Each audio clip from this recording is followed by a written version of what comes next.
Welcome to the Fit and Free Show with ZGALA. You can call me Auntie Angel if you like. And as usual, I'm here to do my stretches and hopefully encourage you to do your stretches. That's really my intention with this segment, is not to get you to do exactly what I'm doing, but to get you to get up and move your body, maybe get up and get down. I do encourage you to get up and down off the floor, if nothing else. I think that's an underappreciated skill. I was just talking about that with some of my bandmates last night. And in any case, I always like to remind you, there's not one way. Follow your own lead. This isn't a competition. It's meant to be an exploration. So that said, I'm going to get to what works for me, and I'll be running through a freestyle full body stretch because I'm overdue for that. And you're welcome to follow some of my lead, but you're also welcome and encouraged to do your own thing. I hope you'll start off with just maybe a deep breath or two. If you get nothing else out of it, that's a good start. And I'm going to come back this way and do a few more of those. I'm noticing I think I set my camera just a little bit too far tilted. Let's see if that's better. There we go. I'm going to start off with a little free arm swinging, as I like to. It's a beautiful time of day here in the Head Hutt. It's one of my favorite times of day, right before sunset, where I just got to show this off. You can see how pretty that bottle wall is. I built that myself, but if you come back here where the angle is even better, I mean, look at that. Isn't that pretty? I know, right? I built that myself, wrote a book about it. You can find that book on Amazon. Now that I messed up my camera angle, let's get back to it. As I mentioned, just a freestyle, full body stretch around here. It's not one way, not one right way or one wrong way. I encourage you to indulge in some heavy sighs. If nothing else, just let go of a little stress. You don't have to hang on to all the stresses of yesterday, because there's more stresses coming. You can just let those ones go, or at least set them down. I like to do some shaking them off. I think it's underappreciated how much shaking the body is great to dissipate stress, to let go of trauma. Even if you watch how other animals do it, they'll often sit and tremble for a little bit and then take a deep breath and then feel better. Try it. I'm going to go from all that to rooting myself into the center of the earth, checking with my alignment, relaxing the bottoms of the feet. I'm going to step back just a little bit so that I can roll forward, checking in with the spine, coming down past the waist all the way to the hips. You can use the legs for support. Come all the way down, if that's comfortable, into a deep forward fold. Bend the knees and straighten them. Sometimes that helps increase that stretch. And I'm just relaxing the back, relaxing the belly, letting go of the head and neck, just letting gravity do some unwinding there.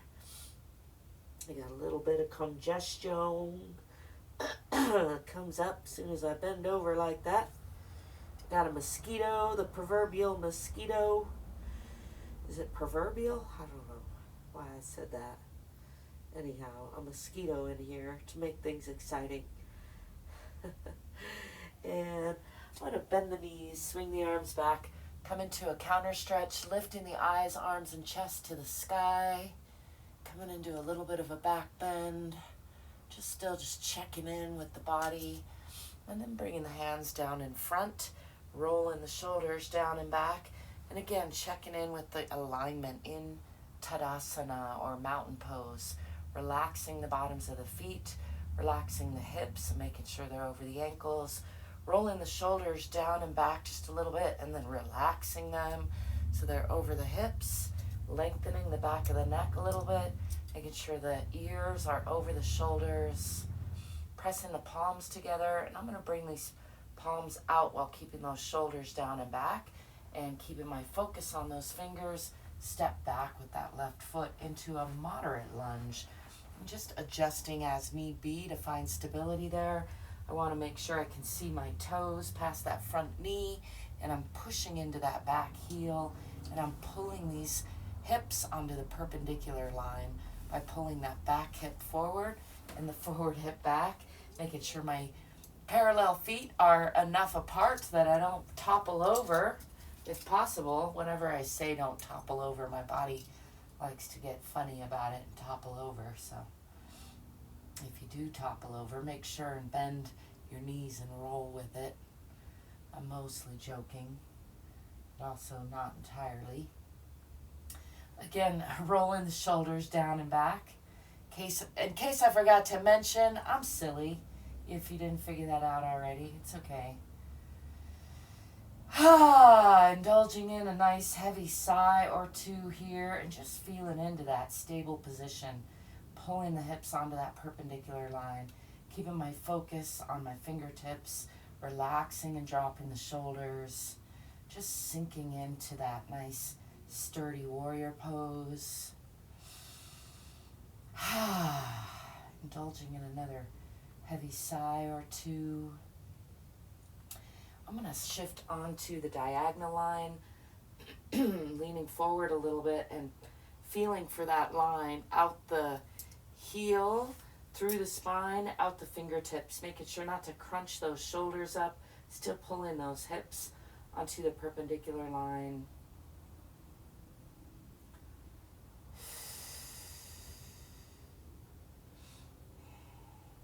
I'm going to go ahead and slide that back foot out a little longer and bring both hands down on the or on either side of this front leg, rather.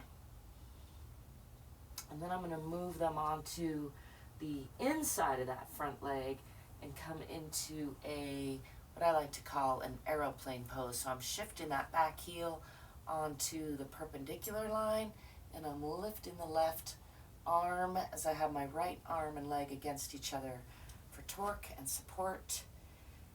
I usually get into this pose a different way, but I like to shake things up, keeping my eyes on that finger, on that hand, those fingertips if I can. And then I'm going to increase that twist by bringing this hand around to reach for that opposite thigh, and just gazing out at that foot, out the long leg, enjoying a nice internal twist. I like to think of it as giving my organs a nice little hug, wringing out the spine.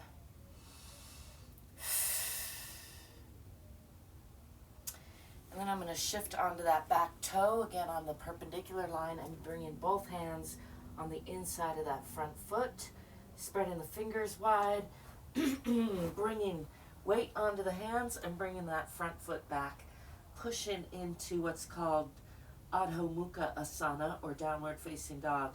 Pressing down in the heels, pressing back with the hips, pressing the heart and chest toward the center of the earth.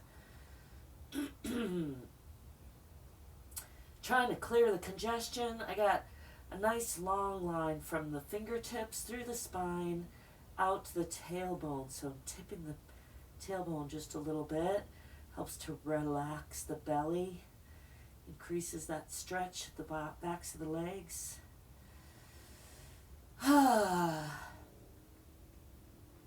Remembering to breathe and smile.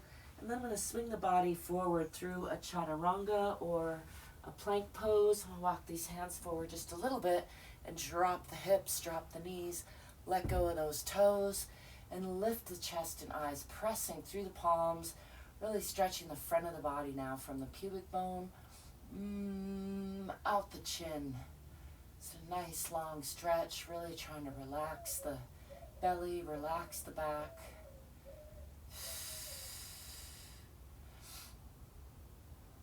And then from here, I'm going to go into downward, or extended puppy pose rather, a nice pair with downward facing dog.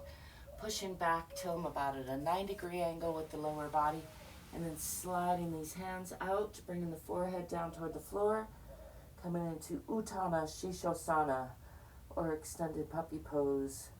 Stretching the upper body, the chest, the arms, the shoulders. That's one of my favorite stretches. Feels really good through the arms and shoulders and chest, where I tend to carry a lot of tension.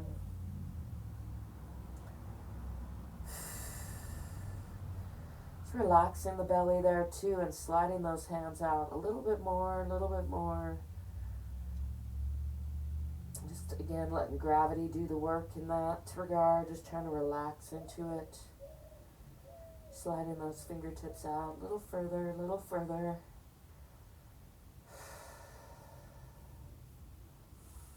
And then I'm going to walk the hands back on the elbows at first, lifting the forehead, and bring the hands under the shoulders, coming into a tabletop position. And let's do some cat-to-cow breathing. This is a great paired set of poses as well that I try to do daily. I don't always succeed, but cat pose, or Marjariasana, is pressing through the palms, rounding the spine from side to side, and tucking the tailbone, tucking the chin, so you're rounding from front to back, and then pulling up in the abdomen and exhaling. And then that's paired with the breath with cow pose or Bitilasana, lifting the chest and eyes, lifting the tailbone, breathing into the belly. And let's do that with the breath for a few rounds, exhaling and rounding.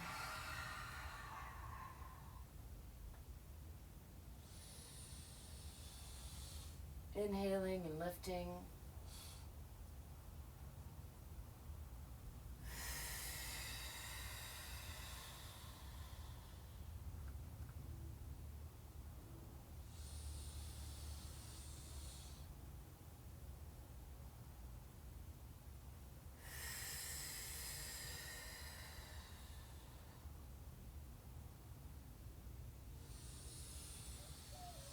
This is a great exercise for the digestion, for the spine, for the attitude. The whole body really benefits, as is true with many poses. Squeezing the air out, coming back to neutral. I'm going to walk these hands out about a foot, tuck the toes under, and lift the knees and hips, and again push back into Adho Mukha Asana, or downward facing dog. Again, relaxing the belly, tipping the tailbone a little bit, pressing back with the hips, pressing down with the heels. Let's tread those heels a little bit. Oh, that mosquito's getting me. Bending the right knee, pushing into that left heel, bending the left heel, pushing more into the right. And again, on the other side, mosquito's having a full lunch. That doesn't happen that often, but I guess it'll be what it'll be. That girl's hungry. I don't have a spare hand to shoo her away, and she's already halfway through lunch now, so I'm better off letting her finish. I'm going to step forward with this left foot, bringing that between the hands, coming into a deep lunge on the other side from where I started. Just enjoying that deep lunge before stepping forward with that right foot when the mosquito's done, and relaxing the belly, coming into that forward fold again.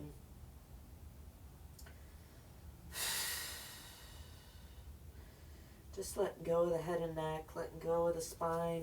I'm going to roll up this time, pushing from the center of the earth through the bottoms of relaxed feet, tipping the tailbone first, and just coming up nice and slow, checking in with the spine all along the while, all along the way.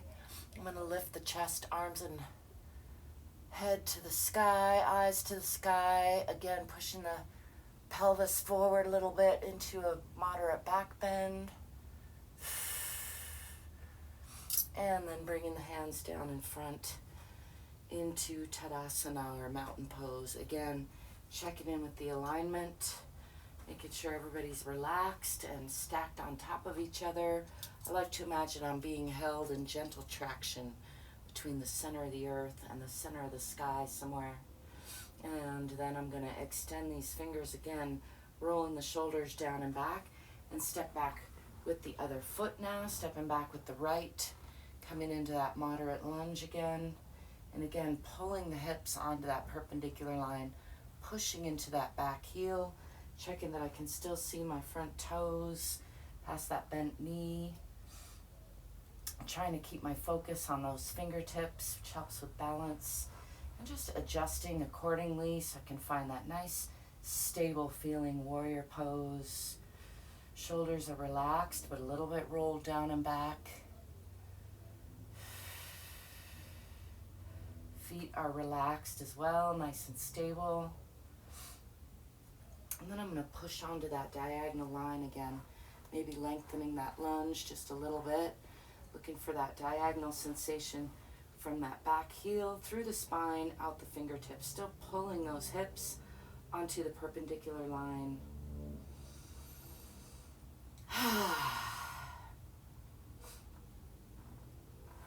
And then I'm going to continue to slide that back foot out as I bring the hands down on either side of this front leg into a nice deep lunge again. Enjoying that lunge, pushing into that back heel. And then I'm going to bring this left hand on the inside of that left foot, shift my back foot onto that heel so it's on the perpendicular line, and lift the right hand, gazing up at those fingers for a twisting side lunge, aeroplane pose on this side. Again, giving all those organs a nice hug, bringing this hand around to reach for this opposite thigh and looking out at that long leg or the foot at the end of that long leg. Giving the spine a nice twist, wringing out the organs, giving them a nice hug.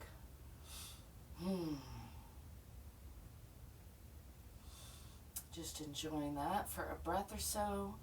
And then I'm going to unwind all of that and bring both hands on the inside of that front leg, shifting back onto the toe, closing the hips, spread the fingers wide, and bring that front foot back. Again, pressing into Adho Mukha Asana or downward facing dog, pressing the heels down, pressing the hips back, pressing the heart and chest toward the center of the earth. Head is in between the elbows, nice long line from the fingertips through the spine, out the tailbone.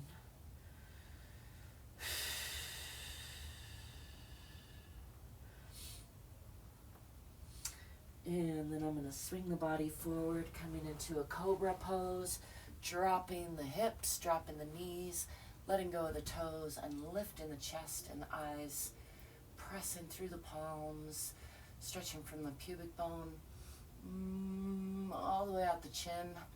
I like to give a tongue stretch there.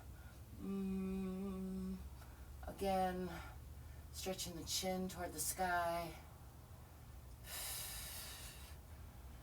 Try to discourage those mosquitoes, and I'm going to push back again into Uttana Shishosana, bringing the lower body to about a 90-degree angle. Extended puppy pose is a nice pairing with downward facing dog. They're both in the canine family.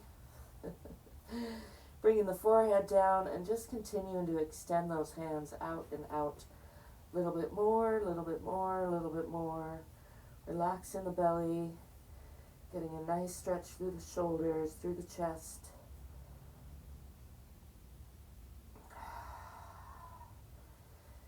Continuing to breathe and smile. And then I'm going to walk the hands back. I'm going to bring them out, not quite under the shoulders. Tuck the toes under and come back into downward facing dog or Adho Mukha Asana. Let's tread those heels again, bending the right knee and pressing into the left heel, bending the left knee and pressing into the right. And again on each side.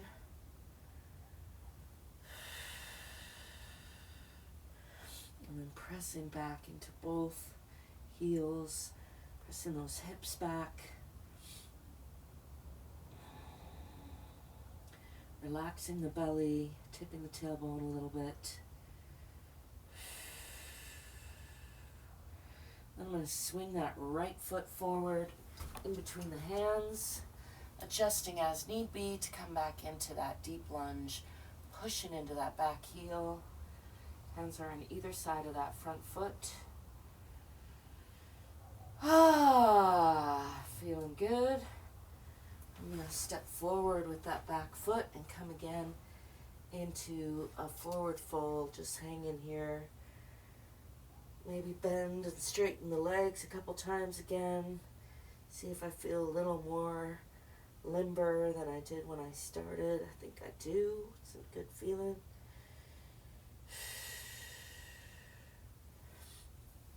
I'm going to bend the knees, swing the arms back. Again, come into that counter stretch, lifting the eyes, chest and palms to the sky, pushing the pelvis forward a little bit, and then coming back into Tadasana or mountain pose. Just checking in with the alignment. Indulging in a few deep breaths here, just breathing in gratitude. Breathing out gratitude. Breathing in whatever I need today to be healthy and whole. Breathing out whatever no longer serves me.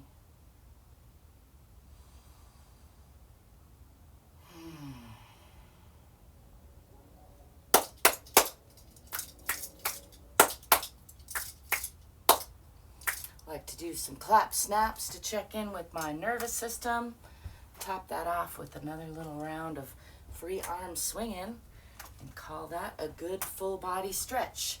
I like to demonstrate and remind you it doesn't have to take a long time to check in with your body. Sometimes I do less time. This one went a little longer. I was talking a lot, but give yourself regular time. That's really the key, is consistency. Frequency is good too. Longevity, resilience, all those things are good. But if you show up for yourself, I like to set the bar nice and low, and then a lot of times I'll do more, but if I have the bar low enough that I can't talk myself out of it, then I find I show up more regularly, and over time that adds up to me feeling better, which is what this is all about. This body is the one thing I can't live without. Your body's the one thing you can't live without, so I hope you're taking good care of it. I thank you for being you and letting me be me. I thank you if you like and subscribe. I hope you will stay curious and courageous, get more fit so you can be more free. And until next time, I'll be seeing you. Ciao for now.